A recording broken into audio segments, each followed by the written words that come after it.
We join with all other Unitarian Universalists.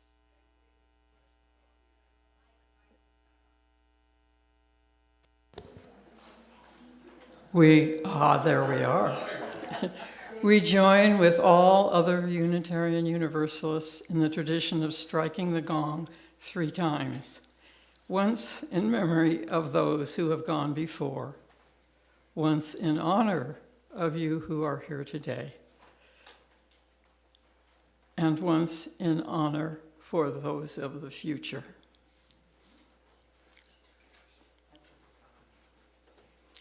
Where things are a little different as we don't have Sean today, but so we're going to start with a song.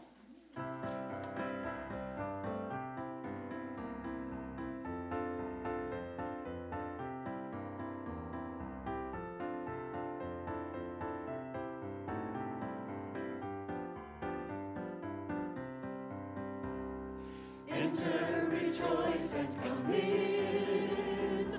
Enter, rejoice, and come in.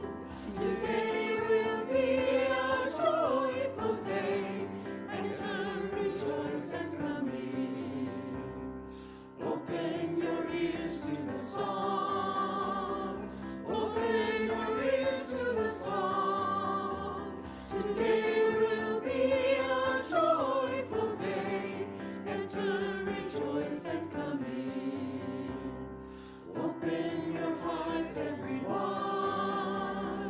Open your hearts, everyone.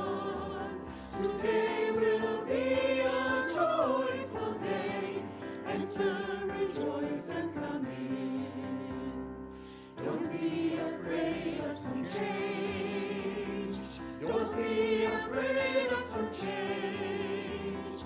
Today will be a joyful day. Enter, rejoice, and come in.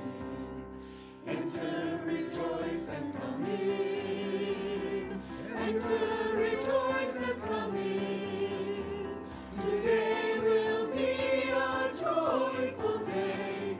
Enter, rejoice, and come in. Thank you for greeting yourselves here this morning. Good morning. On Sunday, March 26th, I am Jacqueline Pratt, your service leader for today. Welcome to the Umpqua Unitarian Universalist congregation, a place where you can be yourself, but not by yourself. Whoever you are, whomever you love, however you describe yourself, or name the holy, you are welcome here. We especially welcome those of you who are visiting for the first time and recently new to us and returning again, and those watching from home. Thank you all for coming. We are so glad you're here with us. Please stay after the service for coffee and tea and conversation so we can all get to know each other better. We also acknowledge the people who came before us on this land called Umpqua. Their name graces our congregation and the river that flows through this land. Here, for thousands of years, loving this land and living in harmony, the Umpqua are still giving us gifts of action and wisdom.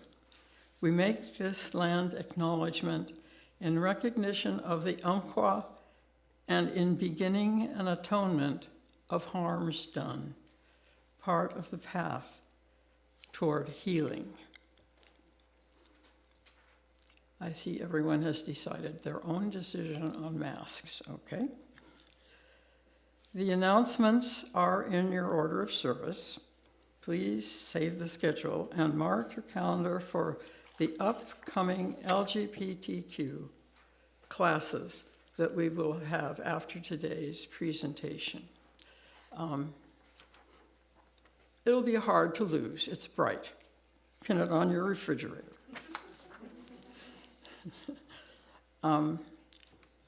If you have one of these, silence it. Let's see. Okay. So, you ready, Al? This is the season for UUC's annual pledge drive, and Al Herring has a few words to share with you. Al? Am I using this mic? You can use this mic. It's on and warmed up and ready to go. Thank you. And nice to see so many faces, several of them still fairly new. So I just wanted to share with you why I'm here, why I care. We all have our reasons, I'm sure. And we have been UUs, Mary and I, for about 25 years now. And I still remember the first day we attended a UU service, and it was in Ogden, Utah, and it was a nice fall day, and the greeters were standing outside wearing shorts and a t-shirt. And I thought, this has promise. And we went to the service, met a lot of very friendly people, and I decided there are 3 reasons why I keep coming back. One is that I love the people that we meet here. Another is that every Sunday I take away, every Sunday service that we're at, I take away something that is meaningful to me, either emotionally or intellectually. And the third reason is nobody tells me I'm going to hell. And I want to be able to keep coming to this church. And as I think you all realize, we are a self-funded organization. We're in the middle of the pledge drive right now, and I encourage you to pledge, and the earlier the better, and the more generous you can come up with, the better. And forms are in the back, and a pledge box is in the back. Thank you.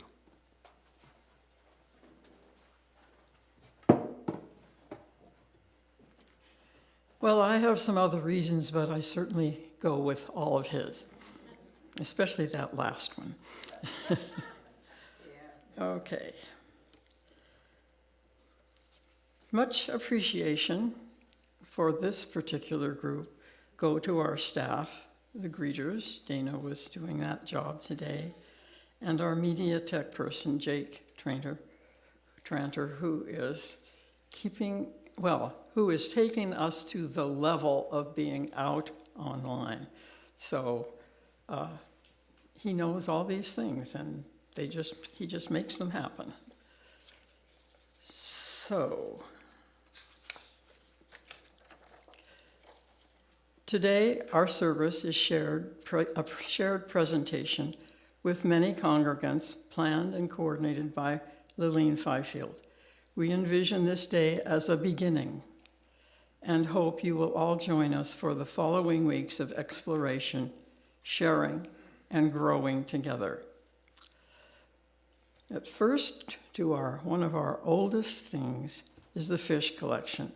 In our compassion for those in need and our congregation's service to the larger Roseburg community, we collect your contributions of food and money to provide for those living among us who are hungry, ill, and without shelter. Our support of the Fish Pantry is a combined effort of several Roseburg churches. In fact, we were among the 6 churches who began this way, way back. And so it's a thing that we have continued to do, and it's our contribution to which is a kind of contribution that most Unitarian churches do, at least now and then, or every Sunday if you're in Eugene, and every Sunday if you're here in Roseburg.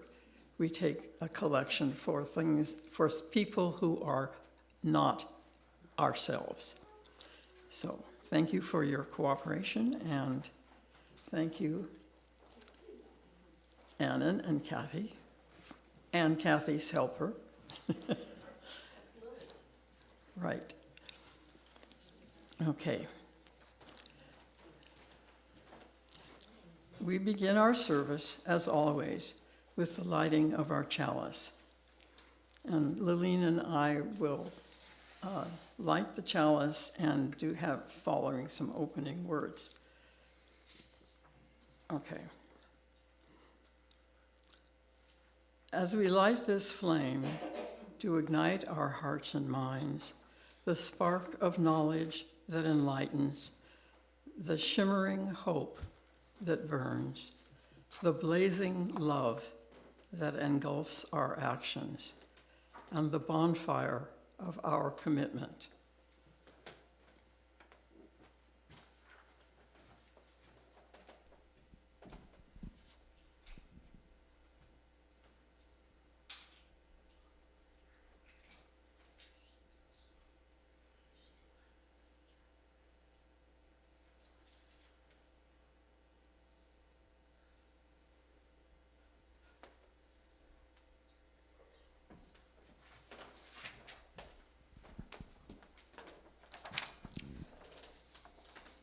To continue with the poem's words.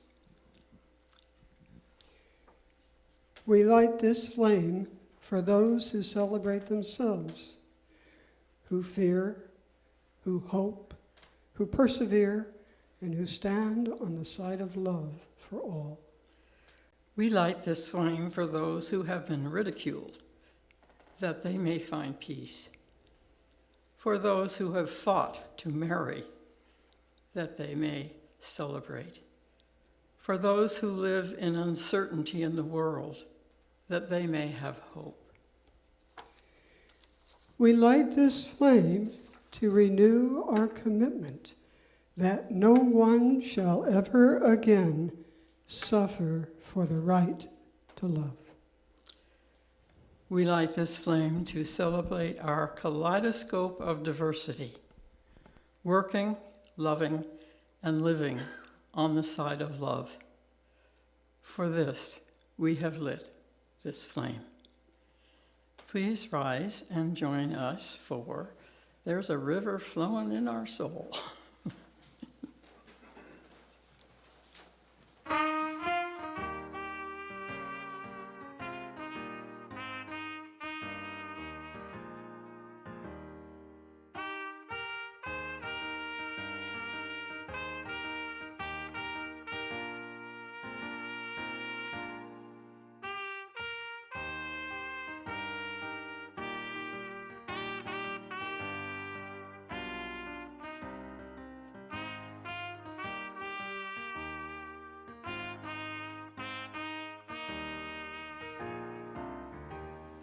There's a river flowing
Whoa, it's an experience standing up here in between you and them.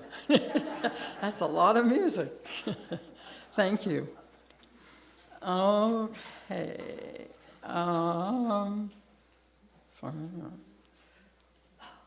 We have a child within us today, and we're very honored by that. But I want to know, does the child want to go downstairs or sit and listen to the grown-ups talk? She would like to go downstairs, please. Okay, Annan will be very happy to take our precious child and have fun the whole time. Thanks very much. Oh, and so we are going to sing them down.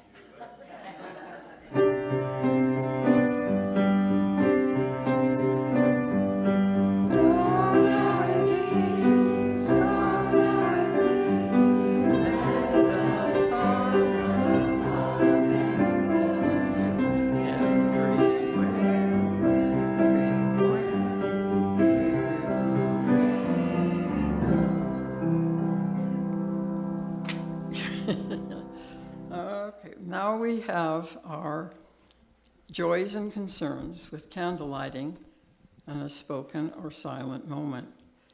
Please line up over here on my right, and we will try to keep that microphone away from this microphone so they won't.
It is time for the offertory for our support of this church and what it does for us. We are supported by the voluntary generosity of all who join with us. Your support is what fuels this community and its mission.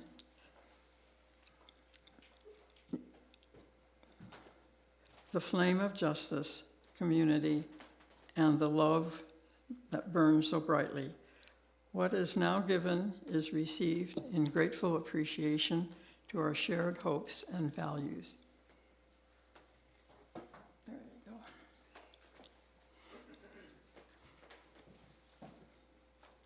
And since we haven't planned any music right now, there have been a couple of people carrying clipboards around. Easter Sunday, which is 2 weeks from now, there's going to be another meal after church downstairs, and we are gathering your contributions in time and labor and famous recipes to provide that. So when you see these clipboards coming, please know that this is the other way that we contribute to our church. The one I'm holding here is the cleanup crew, which means washing spoons, throwing the, taking down the stuff. Who's interested in cleanup? Who knows they'll be here? Will you do that? Very good. Okay, thanks very much. I'll see that you get this clipboard so you don't have to do it alone. Okay. All right. Where, what? We've got them over here, so just go ahead. Oh, okay. For the gifts which we have received, may we be truly grateful. May we be committed to using these gifts to make a difference in the world and to expand our beloved community.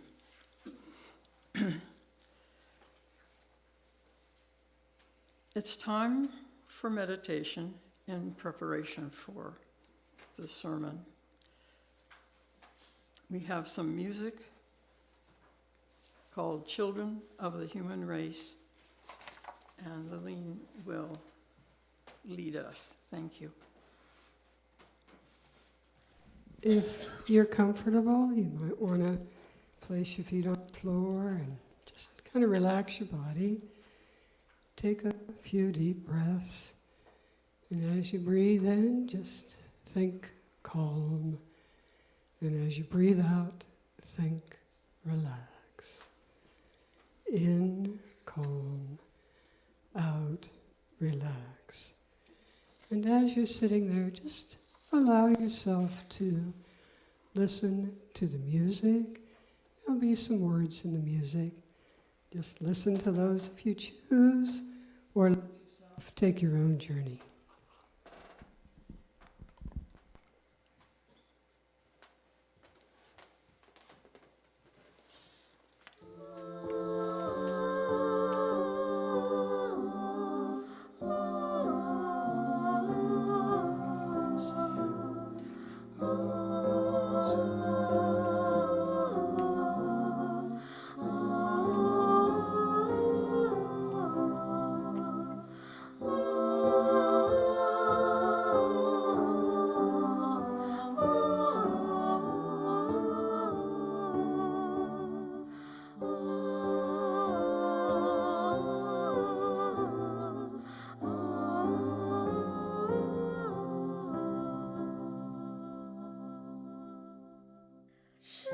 Children of the human race, offspring of our mother Earth, not alone in endless space has our planet given birth.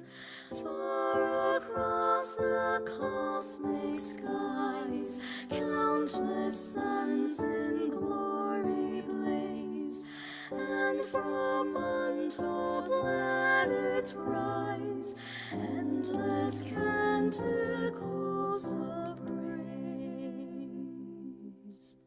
Should some sign of others reach this our lonely planet, differences of form and speech must not hide our common worth. When at length our minds are free and the clouds of fear disperse, then at last we'll learn to be children of the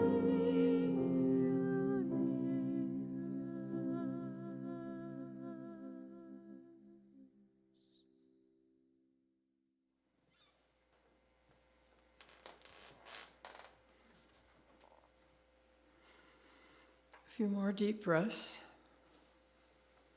and come back to here.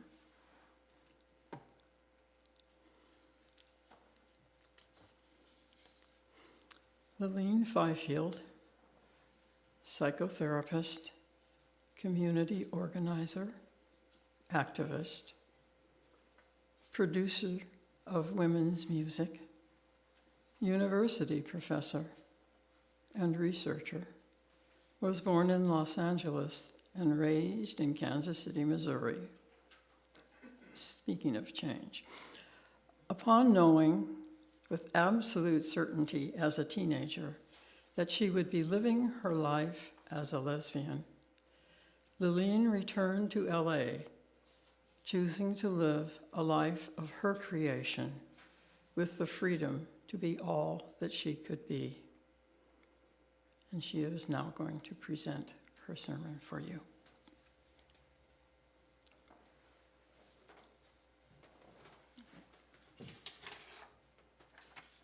As soon as I get out of her way.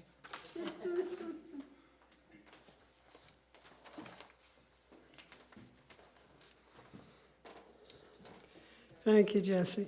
JC.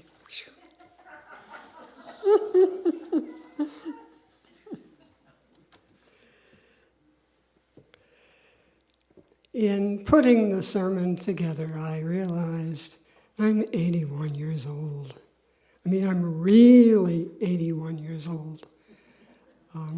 So we're going to begin today with a little history from a video that Jake's going to put up, and it's going to take us back to how we came out as an LGBTQ queer community.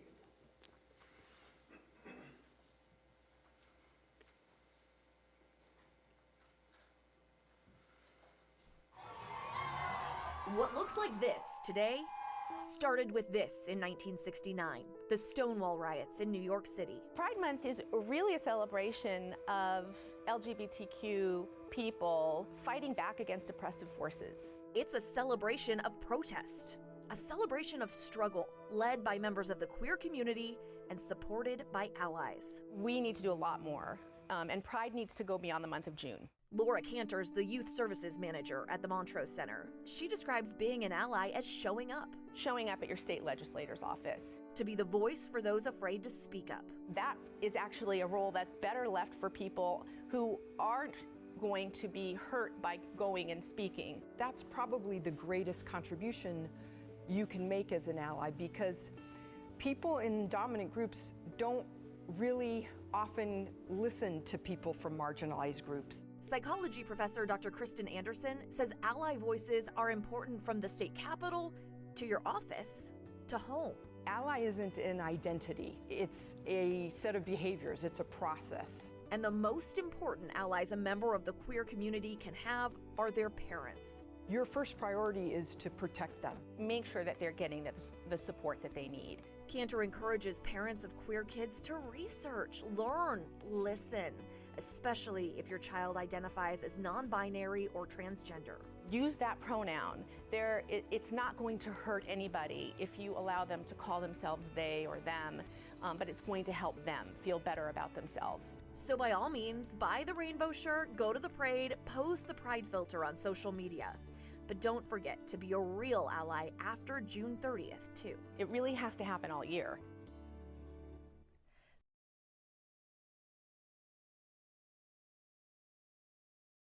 A little premature. There's another video back there, Jake, entitled Stonewall Inn, raided in 1969. That was the first video. Can you pull that one up? Today is June 28th, and it was on this day in the early morning hours in 1969 that the NYPD raided the Stonewall Inn, a mafia-run gay club in New York City's Greenwich Village, sparking the Stonewall Riots, also called the Stonewall Uprising. The 5-day-long riots are thought of as the catalyst for the modern gay rights movement in the United States and around the world. Now, the years leading up to the riots were particularly hard on the gay community. Quote, gay behavior, hand-holding, kissing, or dancing in public was criminalized, so the police, unless they were paid off, would regularly harass gay social clubs and bars, which is what the police were doing when they barged into Stonewall that morning, roughing up clients and arresting patrons and staff. Except this time, the people had enough. Pushed to their breaking point, the patrons, staff, and citizens in the surrounding neighborhood responded in kind to the NYPD after they witnessed a woman get hit over the head as she was being pushed into a police van. And a movement was born. 1 year later, thousands of people would march in remembrance of the day that was America's first Gay Pride Parade. What was the... Thank you, Jake. I wanted that video because that video speaks of my life. I came out as a teenager, and the day I turned 21, I left Kansas City, and I moved to Los Angeles. I moved there because I couldn't be out in Kansas City. I had family there and a mother, and I was living in a closet, so I decided I was going to go to Los Angeles and be free. But I wasn't free. In the first couple of years that I lived in Los Angeles, I was, well, actually the first month I lived in Los Angeles, the apartment building that my lover, Daphne Hatfield, which some of you, this person you may have known, we got thrown out of our apartment and told that 4 days before my mother was supposed to arrive on Thanksgiving. My birthday's October 28th, so Mother was coming to make sure her daughter was settled. And so my first confrontation in Los Angeles was to tell this man that we weren't moving, and my mother was coming, and he was not to speak to her at all. Second thing that happened of note, consecutive with what you heard in that film, is I got stopped one day within that first year by the police. And I had to show them that I had on 3 items of women's clothing, or I would be arrested. I was just stopped in Hollywood. My 3 items were my tennis shoes, my underpants, and my bra. What did I have on the bottom half of me? A pair of Levi's, which all kids wore in the 60s. And on top of that was a colored sweatshirt, which was really popular in those days. And the third thing of note that happened that first year is I got caught in a raid or 2. I mean, I was there to kind of explore bars, but not that way.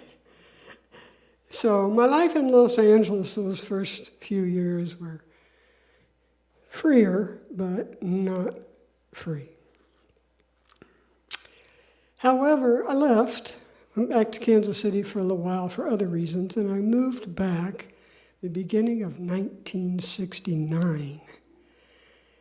And not too long after I moved there, Stonewall happened, and it rippled all across this country. Everywhere you went, Stonewall was being talked about. Well, that summer of 1970, Daphne and I took a little trip, and we decided to travel around, and one of the things we wanted to do was go to New York and see the Stonewall Inn. And when we were in New York, we heard about Fire Island. I had never heard of Fire Island, and it was this island that one part of it, a whole lot of gay people had bought homes on a long time ago, and it had grown and grown, and there were clubs and all kinds of places, and I wanted to see it. And so Daphne and I went. Now, some of you have heard this story, so bear with me for those who have not. We went there, and it was amazing. I mean, everywhere, more men than women. But they were in pairs and singles and joyful and having a good time, and I couldn't believe my eyes. And as that day on the island and the sun progressed, I started to feel uncomfortable and more uncomfortable, and I didn't understand why. I mean, here I was. It was safe. There weren't any straight people anywhere. And I got more and more uncomfortable. Still, Daphne and I frolicked in the waves, walked along the sand hand in hand, sat together on a blanket and kissed a bit. And later in the evening, we went to watch the sun go down, and we were laying on that blanket, which might have been a romantic time, talking about our day, and I got so uncomfortable I could not even describe the feeling that was just welling up inside of me. And all of a sudden, I found myself getting up off that blanket and screaming on the top of my lungs, "Damn it, I have a right to my space on this planet!" A little loud, sorry for those who've heard it before, but it changed my life forever. I went back to Los Angeles, changed. And the first thing that I looked at and looked for were other people like me willing to change their life. And I found a few. It took a little looking. They're called the Gay Liberation Front. And what I want you all to know was happening across the country was that in 1970, Stonewall was in 69. In 1970, I helped organize and marched in the first gay pride parade down Hollywood Boulevard in Los Angeles. The second parade happened in Chicago, and New York had a parade, and San Francisco had a gay-in. Now that covers the country. And it was a start, because they weren't really parades, they were protests. In Los Angeles, we got a permit, and they wanted to deny it, but they'd already granted it, and so the ACLU got in, and they could never in Los Angeles deny a parade permit again, because we went to court. So that's 1970. In 1972, in New York, a man named Marty Manford walked down the Gay Pride Parade holding his mother's hand. And she was holding a sign that says, "I love my gay son." In 1972, in Los Angeles, I got a call from somebody I'd gone to school with who had married a rabbi, asking me to come to the synagogue for a meeting. And I met with a woman named Adele Starr.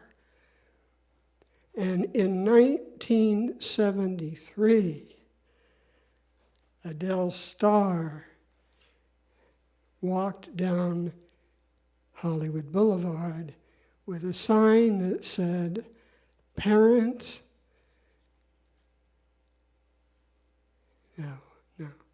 "Parents, Friends of Gays," PFOG. It was a wonderful sign, but it didn't last long. She'd had a son that left a note on the dining room table when he was 18 that said, "I am gay and can't live here anymore," and disappeared. Took her 2 years to find her son because everybody covered for him, and it wasn't a good household. And she radically changed her life. And Adele Starr is the woman who then took PFLAG with the help of Marty Manford's mother, and they made PFLAG national. And there are many people in this congregation who years ago started a PFLAG chapter. And we tried again and again. To show you how important that was, in the midst of protests, which became later parades, small groups of parents under the new flag that said, or new sign that said PFLAG, were marching in those parades. And every time that contingency came along, and it didn't matter whether there were 500 marchers in the first parade or 5,000 in later parades, you could watch queer people all along the way crying. They didn't have a mom or dad or ally friend who would march in that parade. And then, miraculously, they stopped crying and these huge cheers went up. And all along the parade route, which sometimes could be 20 blocks long, you would hear these loud cheers when the PFLAG contingency went by. They were so beloved. The allies, the parents and friends of gays, which later became parents and friends of lesbians and gays, they were so beloved that in 1977 in Los Angeles, we made PFLAG the grand marshal of that parade. And you can't imagine the uproar. You cannot imagine the uproar. So my life was changed. And what happened in those early years in the 70s changed me forever. This year, 2023, PFLAG celebrates its 50th anniversary. I have asked Carol Mogensen to speak to us. She knows firsthand how important the experience of allies are, and she's going to speak to us about being a parent and a parent's struggle and a parent's allyship. Carol? Well, can you hear me? Is that all right? Closer? I usually talk so loud that no one ever has to tell me, to talk louder. I made a few notes, and one of the things that I believe is that we only grow if we acknowledge our prejudices, our mistakes, and we try to correct them. I have 3 sons.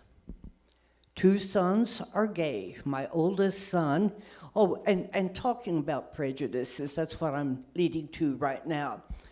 When my oldest son was born, and he was very little, and I recall telling my husband at the time, how parents are, you visualize, you dream about what your children will become, and that was our conversation, and I said, well, I don't really care that much. I'm not going to tell him what to do, as long as he's not a hairdresser. Now, you know what that meant in the early the late 1960s. I have to look at my notes because I don't want to wander too far. Anyway, when he was away from home, he was in Strasbourg, going to the university there, and I and my husband got a letter from him. That was his coming out. I started crying. And I grieved that entire day because, as I told my husband, I've lost Marvin. I'm afraid that he's gone forever. And my husband said, "Why do you feel that way?" And I said, "Because I'm sure he's changed. I won't know him when he comes home." And my husband said, No, Marvin won't have changed. He'll still be Marvin." And sure enough, he was right. Marvin came home. He was funny. He was the same. He made me laugh. He had had experiences in France that were fascinating. So that was my first realization and change as a person.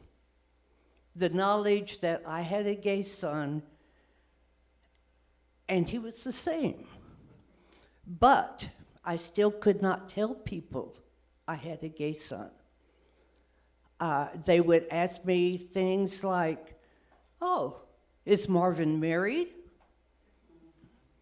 "No, he's too busy to be married. He's got a career." Okay, then my second son, Michael, came along.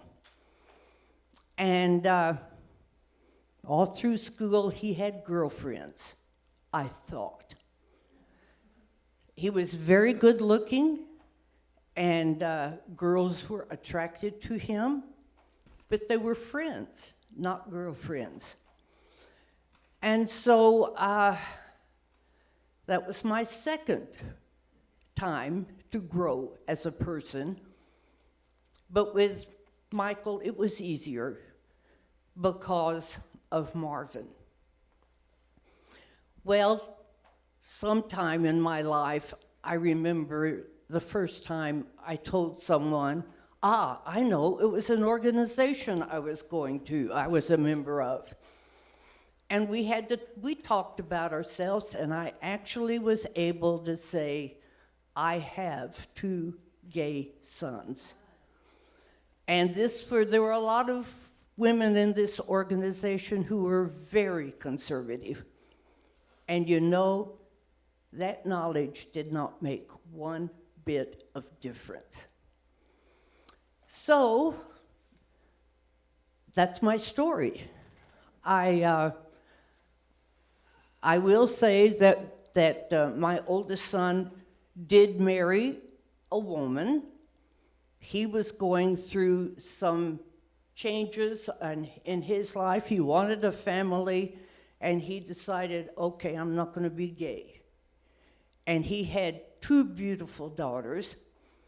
Fortunately, his wife told him one day, "Marvin, you're not happy, and you need to be happy. We need a divorce." And they did that. And she's telling me to wind this up. But I will say that both sons are doing very well. And they're both married to men. And I am so eager to meet one of them I've not met. One's a concert pianist. And the other son, Michael, he married a man from Peru. And I've not met him yet. So I'm looking forward to that. Thank you. Your single story was very powerful. So who's next? John, in just a moment. My mom had 2 living children and a gay son and a lesbian daughter. Her lesbian daughter, of course, was very, very out. And her son had a very prominent position in Washington, D.C., and he didn't come out in Washington society until he was dying of AIDS. My mother wouldn't go to PFLAG for a long time, but it was her that drove me to meet with Adele and spend that time helping to get PFLAG launched. Eventually, Mom did.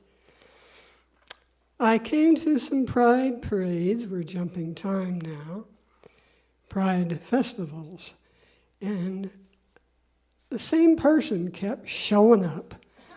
So I've asked John to just take a couple minutes and tell us, John, why do you keep showing up? I'm John Hashem, and I've been in Douglas County since 2009, and we've had three events so far. Is that right? If I remember accurately? 3 pride festivals, yes. Yeah. And I've tried to be at every one for the simple reason that I am a Unitarian Universalist, and I take umbrage at the people who treat others unfairly and denigrate them and bully them. I've been a victim of bullying a lot, especially during the years I grew up, and it doesn't sit well with me, and it won't, ever. And there are a couple other reasons. I started getting out into the community in the middle of the 1990s in Vancouver, Washington, the real Vancouver, by the way, the first Vancouver. And I got involved with a political campaign with a fellow named Jim Muller, who was running for the city council as an openly gay man.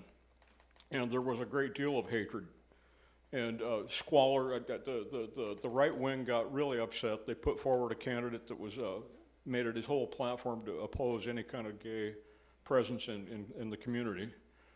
We had a raucous election season. It was a lot of fun. Jim came out as a strong advocate for the Clark County Pride organization, the Hands Off Washington campaign, the YWCA Diversity Task Force, and a host of other things were in the newspaper just recently. I just found out my friend Jim died on the 9th of March from Parkinson's disease. Well, the thing that the paper didn't say was that Jim Muller showed up at every labor strike that we had in that town. And I'm a labor activist. It's my base. I dance with those who brought me. I didn't have prosperity in my life until I joined the Carpenters Union. But every time that there was an event where we had to stick up for our rights and we threw up a picket line, Jim Muller showed up. And by his presence, he demonstrated, even as a gay man, what it means to be a man's man. He was the kind of guy that my father would have said that he'd fight a buzzsaw and run it with a foot treadle. Fearless. And I loved the guy for that. He and his partner lived a fairly public life. And he served in the state legislature from 2002 to 2017. And because he's my hero, I'm trying to be one for him. And that's why I show up. And you are a hero for us, John. Thank you, John. I didn't know all of that. I'm going to go back to just a tiny bit of history before you hear from our next person. So I'm going back now to the 70s and having been, 24/7 a movement activist. And in 1979, I moved to Roseburg. I was burned out. I had this fantasy I was going to live out in the country and I was going to grow my own food and, just, I don't know what. I'd been here about a month and I'm walking around downtown Roseburg and I'm saying to myself something I've said before. I'm not the only lesbian in this town. There must be other lesbians around. I know I'm not the only lesbian here. And just about that time, I walked into the health food store that was in downtown, and I saw these two women that looked like they were shopping together, and that's a look you know if you're looking. And I followed them around the store to see if I could catch an earful. And then they checked out and they started to leave, and I didn't know what to do except I followed them. And I stopped them out on the street, and out of my head came, could you tell me what women do in this town on a Saturday night? It happened to be Saturday. And they looked at me and they looked me up and down and said, Well, if it's you, come to our house tonight. We're having a party. Welcome to Roseburg. And that's how I met what we refer to today, I guess, as the landed community. And I ended up living out in the country, and I ended up living at Rainbow's End. And we had chickens, but I was a vegetarian, so I, gathered the eggs and cleaned the chicken coop, but didn't eat the chickens. It wasn't great, at growing food, but had a good time. And I worked in town. But in my spare time, I knew that there were a lot more lesbians in this town and gay men. So Billy Russo, you probably know that name. He was one of my compatriots way back in the early 70s at the Gay Community Services Center that then became the Gay and Lesbian Community Services Center, which then became the GLBT Center, in which today is the LGBTQ plus Queer Center of Los Angeles. Anyway, Billy and I started plotting, and by then I was getting to know a few other people in the community, and we got together, and Roseburg changed. We started a hotline that enabled other people to look in the phone book and actually find us. And we had meetups, and we started a training, kind of a counseling switchboard training for people who were going to answer that phone and do the meetups. And then we branched out and did other things, and a whole organization came together called Gala. Before I introduce our next speaker, though, and she'll tell you more about her life here, I want to tell you that Gala in the early 80s made a float. We had our own gay pride parade here. And we drove that float down to San Francisco, and it won first prize in the San Francisco Pride Festival of, I have no idea how many thousands of people. We found out later we were the only out-of-state float. But with that note, my co-conspirator, my bestest during that period of my life is going to talk to you a little bit, and that's Gemma Cray.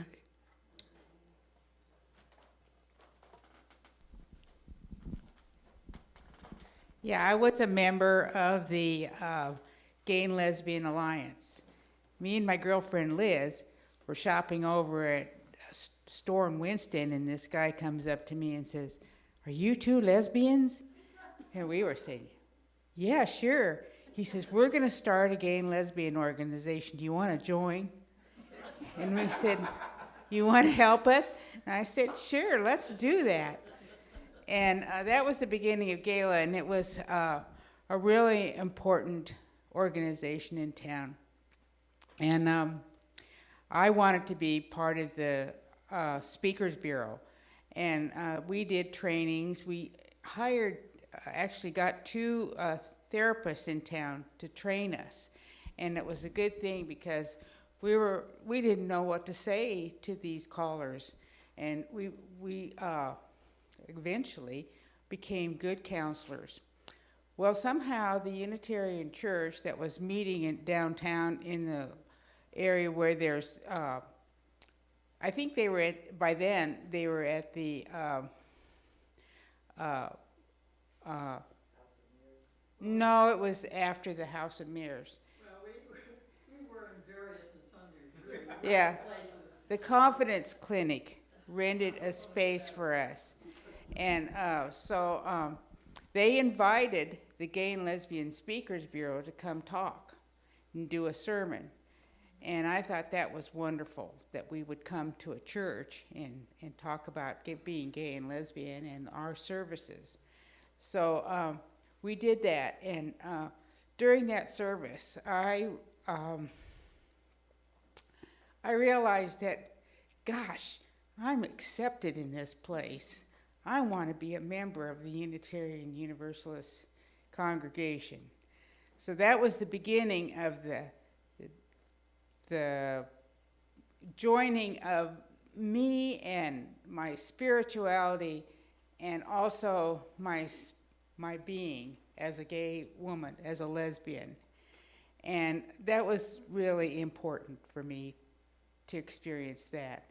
And so I became a member of this church, and I've been a member for a long time.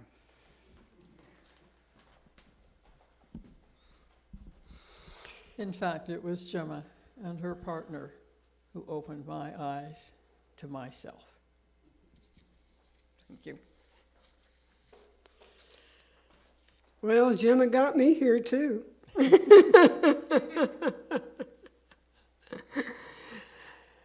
Oh my goodness. As many of you know, there was a vibrant community here a while back, and there was an even more vibrant community in lots of other towns and cities. And then came AIDS in the 80s, and a lot of things changed. I moved back to Los Angeles, as some of you know, and the gay community here and elsewhere, let me reframe that, the lesbian and gay community here and elsewhere rallied, and lesbians stepped up and did what gay men couldn't do because they were getting sick. And we nursed them, and we visited them, and we had celebrations with them, and we loved them, and we buried them. And if you think that might be an extreme, when I moved back to Roseburg after retiring, what was it, 07 or 08, there were only 2 gay men alive from all the men I had known when I lived here before. And the year that I buried my brother, put him out to sea, I lost 16 very important friends and loved men from the gay community in Los Angeles. So that changed our lives. That changed celebrations. That changed a lot. We still tried to do Pride. Here, I think a lot of what happened was, well, I don't know. You'll have to ask other people who were here. But the community that was a lot of the energy behind Gala, they were the landed community, and they kind of got tired. And so for a long time, there wasn't a big visibility in this town, except for those rallying around AIDS, the HIV Project. There were still some groups that were here, and when I moved back, I joined with them. But nothing at all like it is today. And I think it's really, really important that we have time to really understand what it is that's happening today. JC said earlier that we were going to do some workshops on LGBTQ+. We're not doing workshops on LGBTQ+. We're doing workshops on what it means to be an ally. And yes, the kinds of things that are important to know in order to be an ally. When Reverend Dennis was speaking one day last month, he asked me to stand up and tell you a little bit about the Rainbow Collective and a meeting that I had had. And I'd like to share that with you again in case you didn't hear it. What I told you about was a group from the collective came here, and it was, right after COVID, and we were trying to open up, and we were talking about would it be possible to meet here. And we were sitting around some chairs downstairs, And I said to the group, I said, what can we do as a church community? How can we best help you? And what I heard surprised me to my toes and reactivated me. I heard from one person, Lillian, we need allies. We need more people to help us. Look around our table. We're in our 20s and 30s. And we have coming to us all the time high school students and kids in their early 20s who are just coming out, and we're coming out. And they want help, they want mentoring, they want support, they want to use our couch. They just want somebody to listen. And we need help with that. We need allies. And then, of course, Wellspring happened last year. What that means and being an ally.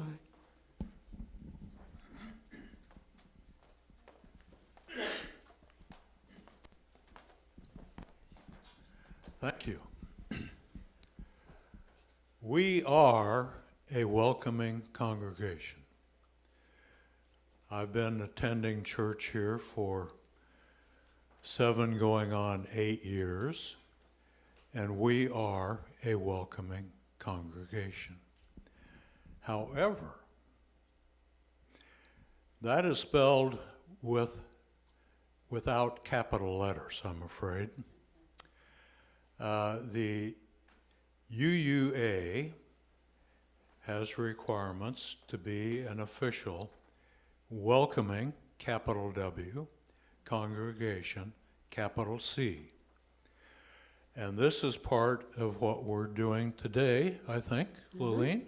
Yes. To say that we are demonstrating that, and we are earning our credentials, and it's important. We can have, and with UUA approval, in our advertisements, we can call ourselves a welcoming congregation. We can put a sign above the door out there, capital letters, we are a welcoming congregation. We can go to the Gay Pride Parade or whatever events and officially be recognized with that. And I think that's important. It's important to some people in the community who may not feel that welcome. I mean, they're still in the closet, perhaps. But I think it's important to us, and you know, me personally, and I'm about as straight as they come, I think, my life has been expanded, and just by knowing and associating and becoming friends with gay, lesbian, and transgender people. And I'm the better for it. I mean, it has enriched my life. It's broadened my perspective. So thank you very much.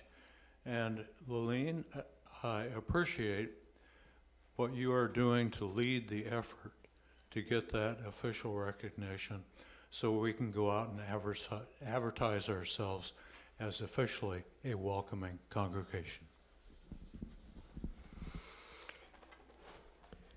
A couple words to that, and I want to thank everybody because I know we're running a little over, but please stay with us.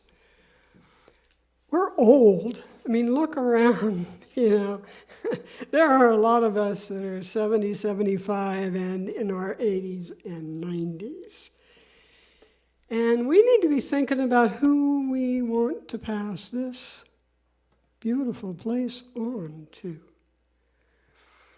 So I would like to see us be more welcoming in every way imaginable.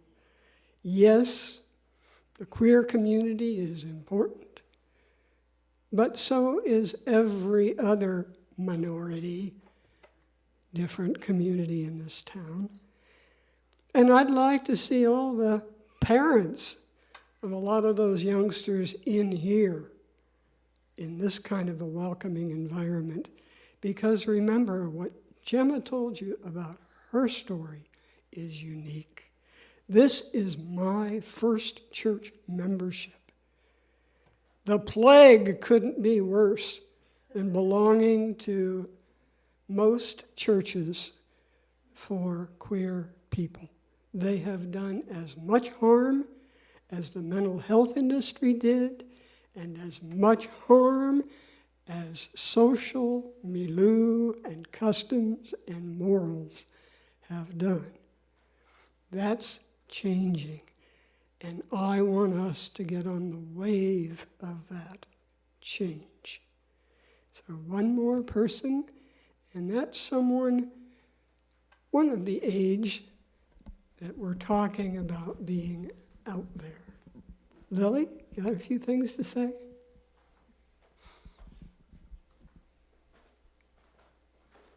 Okay. My parents weren't greatly homophobic, more transphobic than anything. They were atheists, and I grew up with an open mind. Can you hear me? Mic up? Okay.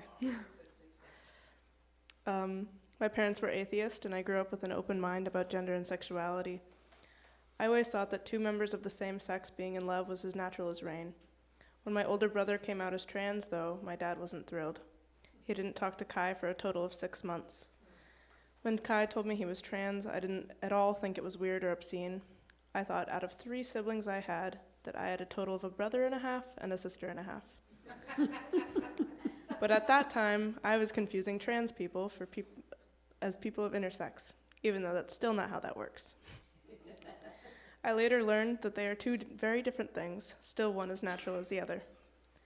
Kai's dead name never really fit in my mouth. Saying it was like pronouncing R's when I was 5, when I said boogers instead of burgers.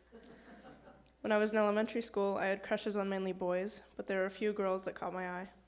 There was a girl in elementary school who was small with black, curly hair that felt like clouds, and in middle school there was a girl who had long brown hair and pretty eyes. She had asked me out, and I said yes. Later that week, I found a note in my locker. She said she wasn't ready for a relationship because she and her girlfriend had just broken up. And to be honest, I wasn't ready for a relationship at all. We're still in school together, and I still find her tremendously attractive and funny, and every time I see her, I always think, if only. I came out to my dad when I was 14. I told him I was bisexual. His response was, "At least there's still a chance he'll give me grandkids." He had an adoptive granddaughter.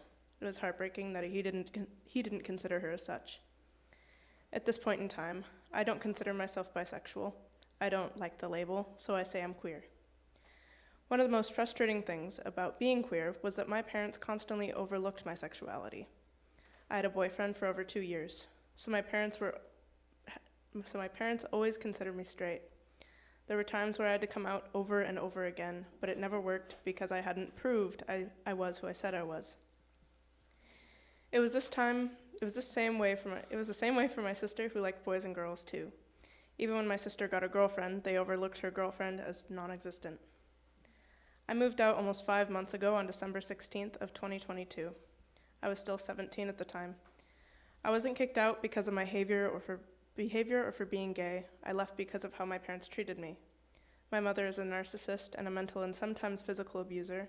My father did nothing to stop it. I moved into a house with my best friend and her family. Her parents are Christian and homophobic.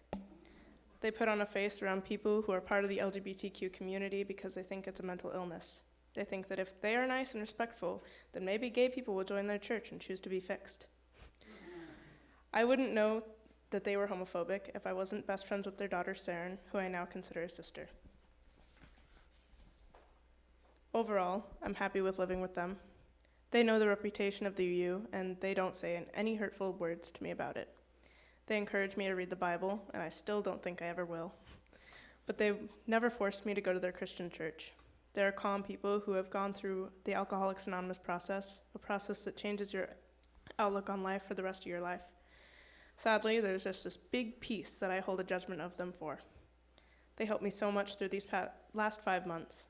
They have been there to talk with me, but they share their own experiences of child abuse and relate with me about how cruel people can be without ever an intention of being cruel. Homophobia is deeply rooted in not just Douglas County, but every place like it. It's real. The people that have saved me from abuse are homophobic. People at my school in Oakland still use slurs for their stupid jokes. Teachers overlook racism and homophobia because it's normalized in Oakland. I once had a math teacher, who was also Kai's math teacher, tell my brother that she was glad he wasn't loud about it when he was in high school. Loud about being trans. But he would have loved to be loud about it if there wasn't a risk of him getting bullied. So while there is a gay community at my school now, there's still a failure to band together.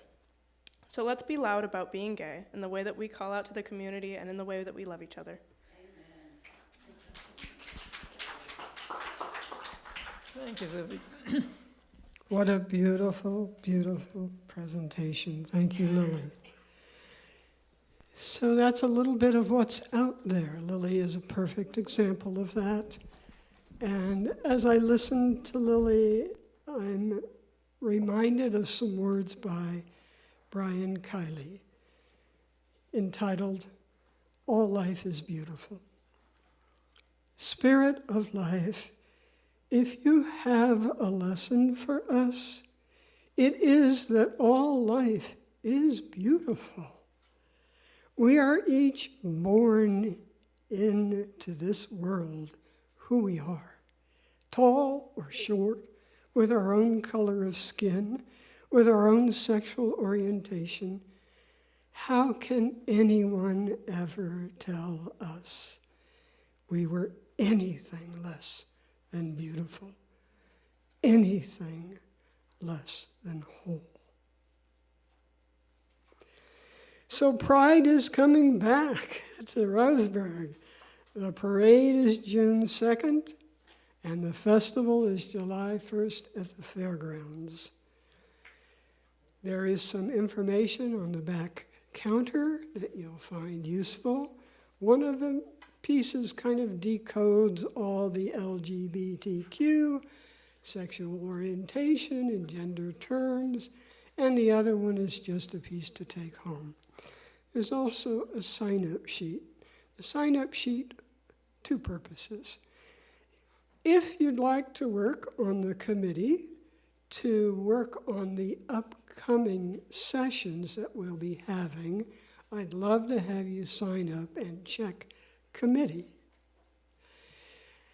If, when we have those sessions, which are currently being planned for a Tuesday evening starting around 5 with food, so that Reverend Dennis can be here with us, and those of us who don't want to be out after dark will be able to go home before dark, and folks who work will be able to stop by, hopefully on their way, and have a bite to eat.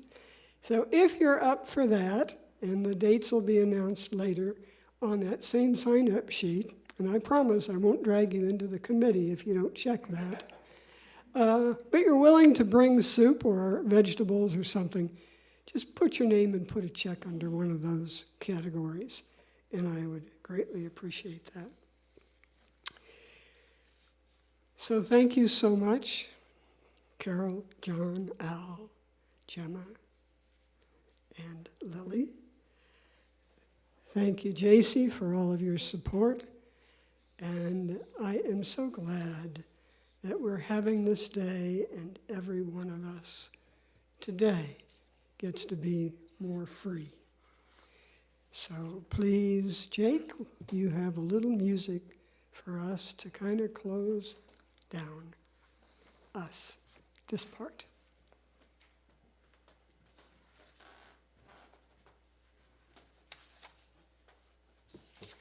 Ah, this is really cool. We walk in a long tradition of people who have been wounded and hurt, and that rage that we felt after these assassinations was so powerful. And we had a choice at that moment to fall prey to grief and rage or to turn those emotions into a movement. And there had been precedents before us that turning one's rage into a social change movement was a much more effective choice. And that's what you did. And so along with the sadness and the grief and the missing comes the excitement that we as human beings have this potential to change the world again and again and again. And as I was writing to one of the many demonstrations and candlelight vigils, I began to write this very simple song that you all agreed to sing, and then you sang it, and you sang it, and you sang it. We are a gentle, angry people,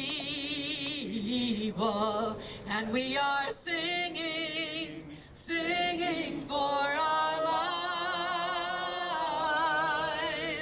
We are a gentle, angry people, and we are singing, singing for our lives. And that night we sang, we are gay and lesbian people, and for many of you it was the first time you had ever said that out loud.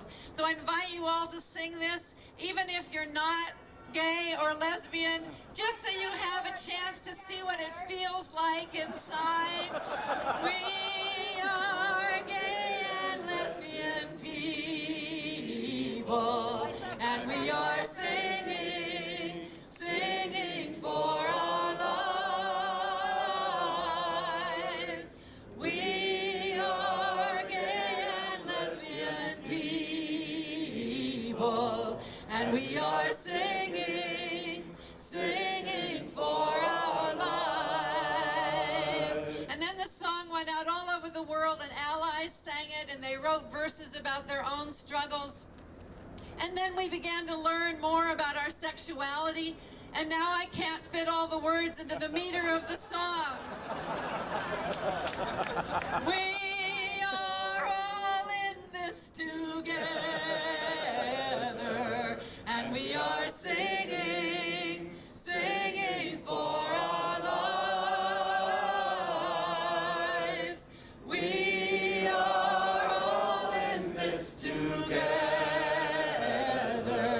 and we are singing, singing for our lives. So let's just hum one together and let ourselves think back and forward at the same time, and hold that extraordinary possibility that we have to remember and also to organize and to change the world, not only for our community, for human beings all over this planet. Our courage will inspire other people to do what is right for their lives as well.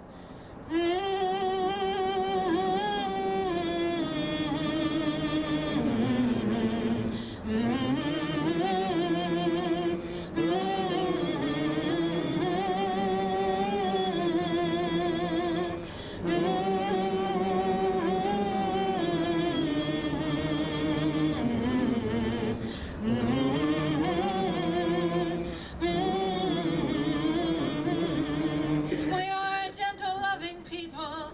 We are a gentle, loving people. And we are singing, singing for our lives. We are gentle, loving people. And we are singing, singing for our lives. Thank you all so much for being who you are. Now you can say you've sung with the gay man's chorus. Let's see, we're near to the end of this, but I've lost my papers. Well,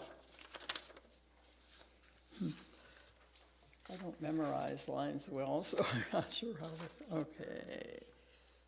3, 4. Okay. May our lives be reflections of the beauty, peace, and joy that is possible in the world, and may the love we find in this place sustain us as we go our separate ways. I will.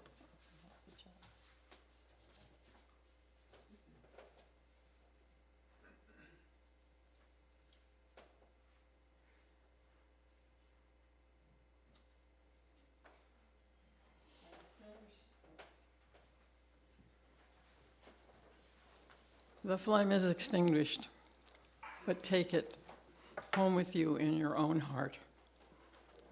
Okay.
Blessed be.